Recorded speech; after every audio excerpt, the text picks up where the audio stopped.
It's indeed a privilege to deliver the first Suresh Neotia Memorial Lecture. Suresh ji, of course, was a very familiar figure both in Kolkata and New Delhi.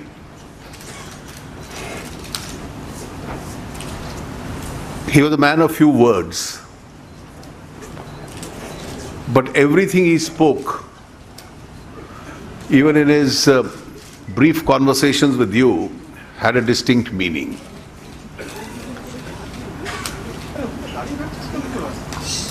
Across the political spectrum, the social spectrum, and of course business and industry, he was universally regarded as a friend of most people. I have personally great memories of him. And one thing about him that stood out was that he was a man who hardly ever approached anyone for a favor. He had his connections. He achieved his success in business. He took a back seat at the right time. He knew when to retire. And then pursued his various interests, from art and culture right down to advising those who would listen to him.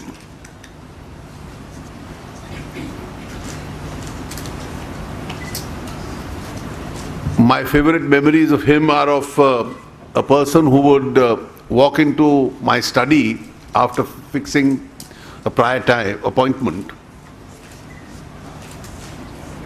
and even offering an unsolicited suggestion. And the suggestions always pertained to where he thought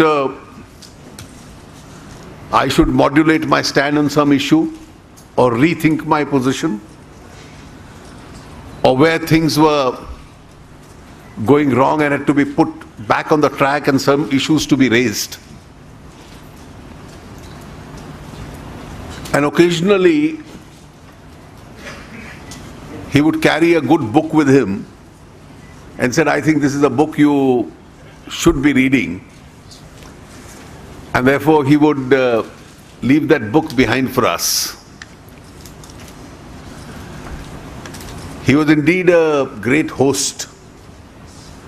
His Delhi residence was not very far away from mine. And very frequently, almost overlapping with various sessions of Parliament, if he was in Delhi, he loved to entertain people at home and would serve probably the most delicious vegetarian food which was served in Delhi. And I must share with you that Harsh today reciprocated his uncle's gesture by bringing in the same cook who used to entertain us in Delhi at his residence for this afternoon. While remembering him, I must say that for most successful people, either in business or industry or in any other vocation, including public life, there are always a few characteristic flaws that one needs to capture. Most successful people are able to capture and overcome most of them. And those with failings leave one or two behind. You need to capture anger. You need to get over jealousies. You need to overcome the temptation of being arrogant. You need to overcome the temptation of being overambitious. You need to overcome greed. And therefore, whether in politics or in industry or in any other profession, those who've allowed any one of these 4 or 5 features to remain as a part of their temperament eventually ending up paying some price for it. And there are very few who I have known who are able to almost capture all these, from jealousy to temptation to greed to arrogance to anger. And I think one person who would successfully pass this test was Suresh Neotia. And today when he is remembered, he is probably remembered for these qualities that he inculcated in himself. I am grateful to you, Chandrajit, for having invited me to speak in his memory on what I think India would be 4 years down the road.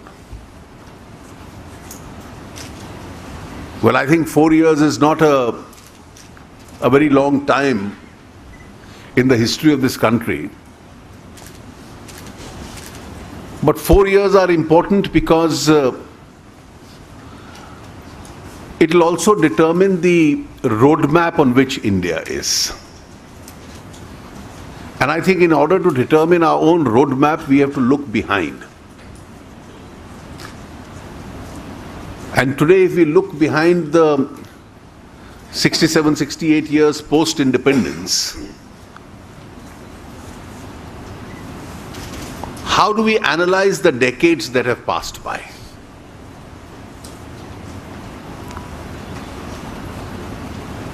It's quite obvious that the initial years after independence for a government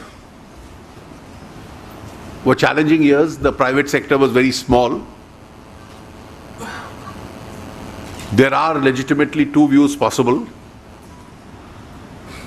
That even in the initial years, while the government did concentrate on building a public sector and the economy around the state involvement in businesses,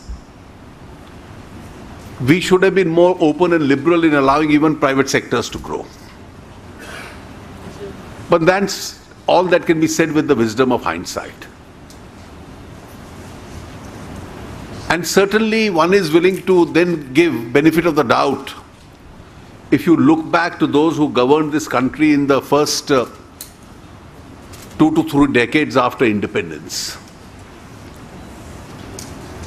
But I think the greatest tragedy that struck us was the 1970s and the 80s. And whenever history is written, the 70s and the 80s would go down as the wasted decades of this country. That was the time when the world was opening out. That was the time when even economies like China, countries like China, realized that the model that they were adopting was structurally flawed. But that was a time when we decided that probably slogans and not substance was the best endeavor at politics. And particularly if we see down what's happening through the decades of the 70s, I don't think any meaningful activity added to the Indian economy. When we speak in terms of the post-1991 reforms, a very large part of the reforms is actually undoing what happened during that period. 80s was an important opportunity. We did make some movement towards greater use of technology and a more modern thinking, but got blocked down by controversies. And therefore the kind of movement we would have normally expected around that decade really didn't happen. There were no structural alterations that took place in the direction that we were followed. To the extent that our levels of ambition also got constrained. We were quite happy with the 2 to 3% growth rates that took place during that period. And then came the foreign exchange crisis in the early 90s. And in one sense, the crisis itself threw an opportunity for us. And it is then that this shocking realization came that we were all walking into a trap. And we decided to open out. Now, in the first few months, we took a significant amount of steps. But then from whatever record is available, and a lot of the contemporary players of that time are even today available for comment, I think it was a difficult challenge for the then government, headed by Prime Minister Narasimha Rao ji, because he was a part of a political party which always believed in regulation, which saw virtues of regulation, and therefore to push the state at maintaining a distance and allowing Indians to grow in their own enterprises was a little difficult. So if immediately after the reform process started, the fear of the unknown started. And therefore we thought getting foreign capital into the country itself was difficult. It had its own consequences. And therefore efforts were being made to slow down the pace.